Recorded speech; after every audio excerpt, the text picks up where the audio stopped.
Il est 19 h, bonsoir à tous, soyez les bienvenus. À la une ce soir, les algues qui prolifèrent sur le canal de Bourgogne, des plantes envahissantes, de redoutables colonisatrices qui gênent les activités de plaisance.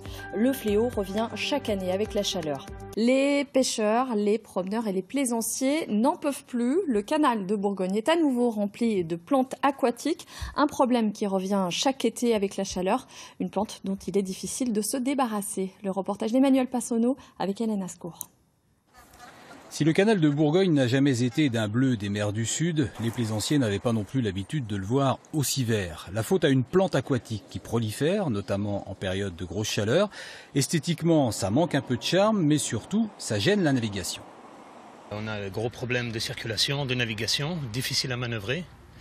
Et bien sûr, ça use les mécaniques et puis on perd pas mal de temps, quoi. Là, ce qu'on va faire, là, c'est qu'avant de manœuvrer l'écluse, on va essayer de sortir un maximum d'algues pour pouvoir sortir tranquillement et ouvrir les portes. Ce qui a changé aujourd'hui, c'est la baisse du nombre de bateaux de commerce. Leur passage remuait le fond du canal et rendait l'eau plus trouble, moins propice au développement des plantes. À cela est venu s'ajouter un réchauffement du climat et de grosses chaleurs dont les plantes raffolent pour coloniser la surface du canal. Depuis une dizaine d'années, VNF est confronté au problème et aucune solution radicale n'a encore été trouvée pour s'en débarrasser.